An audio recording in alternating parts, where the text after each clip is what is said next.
आप सभी को नमस्कार। मैं निखिल यादव। आज हम लोग बात करेंगे भारत के वर्तमान प्रधानमंत्री श्री नरेंद्र मोदी जी और 19वीं शताब्दी में जन्मे सबसे महान योगी स्वामी विवेकानंद के रिश्ते के बारे में।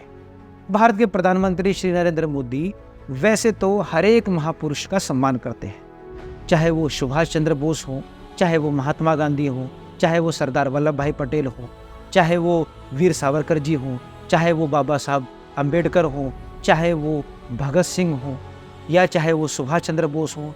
कोई भी महापुरुष हो, नरेंद्र मोदी जी उनका सम्मान भी करते हैं और उनको बहुत स्नेह भी करते हैं। लेकिन सबसे ज़्यादा अगर किसी व्यक्तित्व से नरेंद्र मोदी जी प्रभावित हैं तो वो है स्वामी विवेक। अपने न्यूज़ 18 को दिए हुए एक इंटरव्यू में नरेंद्र मोदी बताते हैं क्या 12-13 साल की उम्र में ही स्वामी विवेकानंद के साहित्य का परिचय उनके जीवन में हुआ और वहाँ से स्वामी विवेकानंद का प्रभाव उनके जीवन में शुरू। 12, 13, 14 साल की उम्र में स्कूल में ऑरेटरी वक्तृत्व स्पर्धा में भाग लेने लग गया। तो फिर मैं देख रहा था, मुझे विवेकानंद जी के कोटेशन जरा ज़्यादा अच्छे लगते थे बोलने में। एक बड़ा मिजाज से बोल सकता था, तो उसमें थोड़ा और गहरा जाने लगा। तो और डिबेट में काफ़ी हिस्सा लेता था। हिंदी भाषा पर भी मुझे ज़्यादा रुचि बढ़ने लग गई। तो एक प्रकार से कह सकता हूँ कि विवेकानंद जी का विचारों का प्रभाव काफ़ी रहा मुझ पर, अभी भी शायद वो रहता होगा। और ये प्रभाव वहाँ से चलता चलता चाहे वो चीफ मिनिस्टर रहे हों गुजरात के या उसके बाद अभी प्रधानमंत्री हैं, वो अपने अनेकों व्याख्यानों में स्वामी विवेकानंद का चिंतन, स्वामी विवेकानंद के वाक्य, स्वामी विवेकानंद के ध्येय वाक्य, स्वामी विवेकानंद के जीवन से जुड़ी हुई अन्य स्मृतियों के तौर पर, एग्जाम्पल्स के तौर पर भी वो बताते रहे। 2012 में स्वामी विवेकानंद की 150वीं जो जन्म शताब्दी थी, उस समय नरेंद्र मोदी जी ने स्वामी विवेकानंद संदेश यात्रा, जो कि उस समय गुजरात में निकली थी, उसका नेतृत्व किया था। और वो ऐतिहासिक स्पीच नरेंद्र मोदी जी की बहुत ही सुनने लायक है। उन्होंने स्वामी विवेकानंद की जीवन काल से जो मुख्य घटनाएं थी वो युवाओं को संबोधित करते हुए बताई। हम सबका सौभाग्य है कि हमें आज स्वामी विवेकानंद जी को स्मरण करने का अवसर मिला है। सिर्फ 40 साल का जीवन काल, आप कल्पना कर सकते हैं, सिर्फ 40 साल का जीवन काल, और उतने समय में भी आज 150 साल के बाद भी हर नौजवान को वो आत्मा प्रेरणा दे रही है। वो व्यक्तित्व कैसा होगा।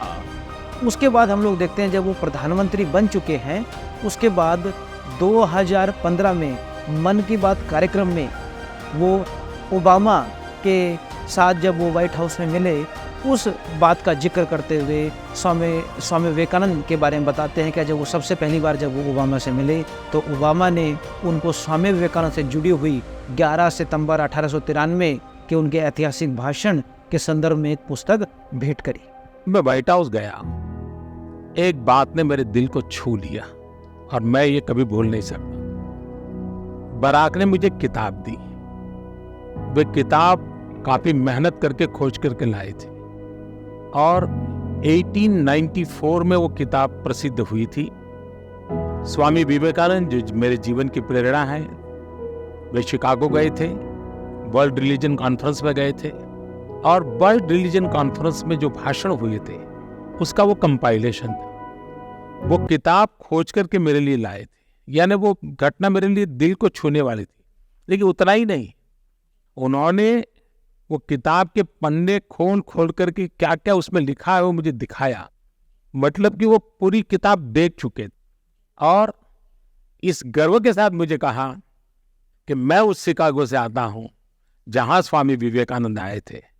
ये बातें मेरे मन को बहुत छू गई थी और मैं जीवन भर ये मैं अपनी विरासत मानता हूं।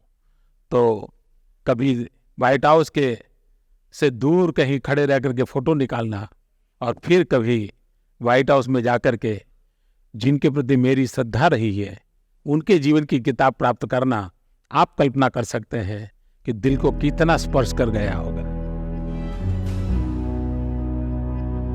विज्ञान भवन में ही युवाओं को संबोधित करते हुए 11 सितंबर 2017 को नरेंद्र मोदी जी ने, जब स्वामी विवेकानंद की उस ऐतिहासिक भाषण के 125 वर्ष पूरे हुए थे, उस उपलक्ष्य में युवाओं को संबोधित करते हुए भी स्वामी विवेकानंद का जिक्र करते हुए नरेंद्र मोदी जी बताते हैं कि 11 सितंबर को 2 घटनाएं हुई। एक, जब स्वामी विवेकानंद ने 1893 को वो ऐतिहासिक स्पीच दी और संपूर्ण विश्व को बंधुत्व का संदेश दिया, और उसके बाद हम लोग देखते हैं कि 21st सेंचुरी के बिल्कुल शुरू में ही वो जो वर्ल्ड ट्रेड सेंटर में जो अमेरिका में जो हमला किया गया आतंकवादियों द्वारा, वो भी घटना हुई। तो स्वामी विवेकानंद ने संपूर्ण विश्व को बंधुत्व का संदेश दिया, वो कितना जरूरी है। उसके बाद हम लोग देखते हैं कि 2020 में स्वामी विवेकानंद जो जन्म दिवस है 12 जनवरी, उस उपलक्ष्य में स्वामी विवेकानंद के अपने संगठन रामकृष्ण मठ और रामकृष्ण मिशन में बेलूर मठ जाते हुए नरेंद्र मोदी जी स्वामी विवेकानंद के कमरे में ही साधना भी करते हैं और ध्यान भी करते हैं। उसके बाद हम लोग देखते हैं कि 12 नवंबर 2020 को ही ऑनलाइन माध्यम से वो नरेंद्र मोदी जी की जो जेएनयू में लगी हुई प्रतिमा है उसका अनावरण करते हैं। इसलिए नरेंद्र मोदी जी और स्वामी विवेकानंद कि ये एक लंबे समय से एक प्रभाव है स्वामी विवेकानंद का नरेंद्र मोदी जी के ऊपर, जो उनके बाल्यकाल से लेके अब तक चलता आ रहा है। ये वीडियो आपको कैसी लगी कमेंट बॉक्स में जरूर बताएं।